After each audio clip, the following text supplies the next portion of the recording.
Well, I chose the title for this book from the very first paragraph of Friedan's book, The Feminine Mystique. And I want to start by reading it, and then I'll just chat to you. The problem lay buried, unspoken for many years, the book by Friedan opens, in the minds of American women. It was a strange stirring, a sense of dissatisfaction, a yearning. Each suburban wife struggled with it alone as she made the beds, shopped for groceries, matched slipcover material, ate peanut butter sandwiches with her children, chauffeured Cub Scouts, lay beside her husband at night. She was afraid to ask, even of herself, the silent question, is this all?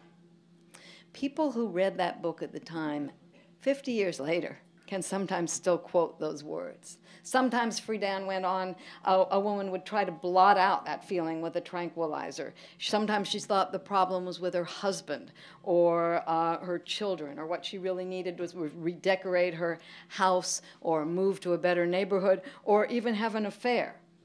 But more often, actually, according to the women that I interviewed when I was working on this book, they thought the problem was in themselves and could only be solved by fixing themselves. They begged their physicians or their psychiatrist, if they could afford one, to tell them what it was and how to make it go away. And Friedan's book is an extended plea to convince women that their feelings are legitimate, were legitimate, that the source of what she called the problem with no name was that we lived in a culture that did not allow women, as it allowed men, to gratify a need that was just important as sex, contrary to what we hear nowadays sometimes that feminism is about, the need to grow and fulfill their potentials as human beings. Denied that permission to pursue that goal, ridiculed if they attempted to do it, many women developed a hunger that neither food nor sex could fill. The response to her book was absolutely electric. One of the highlights of researching this book for me was that I was able to track down 188 women and men who had read The Feminine Mystique when it first came out, and they could quote, as I said, whole sentences, whole passages. Often they could remember exactly where they were when they read the book and how it made them feel. Breathless with relief, they would say. I suddenly knew I was not alone. The things I thought were wrong with me, I realized might suddenly be right with me. One of the intellectual giants that I know as a sociologist today, I would never mind with like a steel trap, I would never have imagined her to be so insecure, said that she sat around saying, you're going to be punished. Selfish women are always punished. She started crying when she read the first chapter. Halfway down the book, she flushed her tranquilizers down the toilet. But you know, I have to say, it took me a little while to winnow down my interviews to 188, because when people first heard I was looking for individuals who had read The Feminine Mystique, I got scores of letters from people who were absolutely sure they had read the book, but whose comments made it instantly clear that they had not, you know.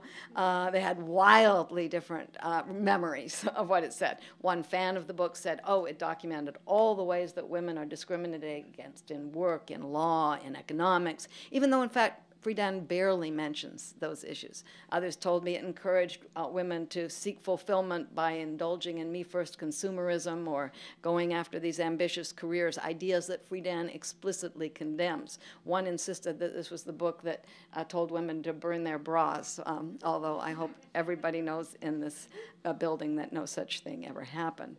But my point is this, that Friedan's book ignited so much passion, and its title, in a world where we didn't know words like sexism or chauvinism, its title conjured up such vivid images that it became a kind of receptacle for people's hopes and fears about feminism and family life, to the point that people who have never actually read it think very much like the Bible, that they know exactly what it says. And as it happens, I was one of those people. I was approached to do this biography of The Feminine Mystique, and I instantly said, you know, my mother had talked about it so often. So I said, oh, great, you know, I had truly come to think that I had read the book because I'd heard about it so much from my mother and other people and books that I'd read. So I said, okay, and I assigned it to my poor class and sat down to read it. And, you know, halfway through the first chapter, realized that I had never read it.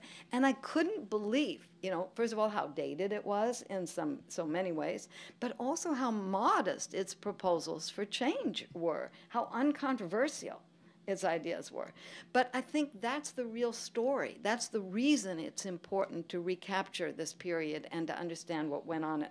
Why it seemed so radical and stirred up so much emotion on both sides of the story for Friedan to say, as she previewed an excerpt from her book in Good Housekeeping back in 1961, and you know how magazines like to use, you know, to generate the most provocative titles ever. Well, this was a really provocative one.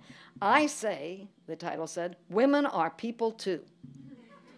Today that does not sound like a particularly provocative, you know, page-turner title.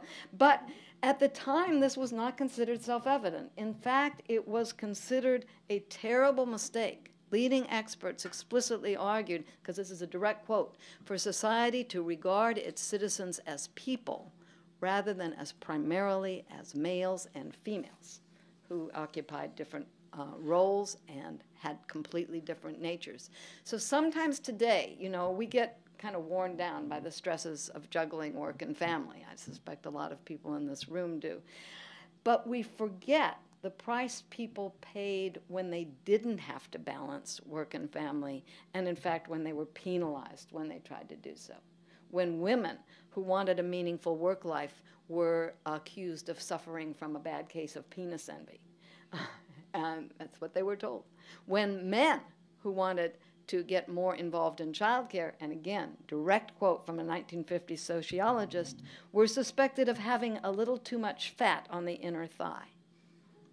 So I'm going to spend most of my time here talking about the price that women paid for this division and why they responded so much. But I do want to get to the point very briefly as to what men paid as well, because men paid a price for this division too.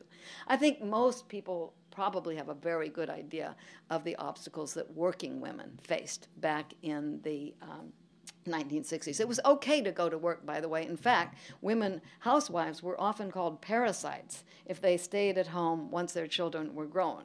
But what they weren't supposed to do was to get what the two of the leading psychiatrists called a career, which they defined as a job plus prestige. They weren't supposed to go for anything that would pay well enough to threaten their husband or interest them well enough to threaten their primary commitment. The first thing, if a woman wanted to work or had to work in those days, she had to open the paper to the Help Wanted Female section. And I went through the entire April 1963 ads in the New York Times in the Help Wanted Female. They were for Gal Fridays, receptionists, pretty-looking, cheerful gals. One of them, and this ad was repeated a couple times, so he must have had high standards, you must be really beautiful. This was a legal job ad to put. Some ads did request a college grad, but that requirement was inevitably accompanied with one other, which I bet you can bet. Must have good typing skills. Once hired, women were paid less than men for exactly the same work. As late as 1970, a woman working full-time with a college degree, and this was also true for black male college graduates, earned less than a white male high school graduate. Nothing kept an employer from firing a woman if she married, if she became pregnant, or if in the airline industry, put on a few pounds or reached the ripe old age of 30.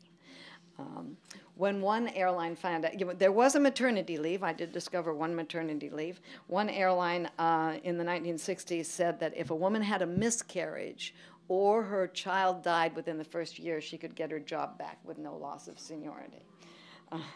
There was no recourse against a woman being fired because she failed to put out or because she complained when someone felt her up. Not until 1993, actually, was sexual harassment on the job made illegal. But I could go on about this, and I do go on about it a little bit in one of the chapters of my book. But what I want to do is turn to something that I think surprises most modern audiences even more.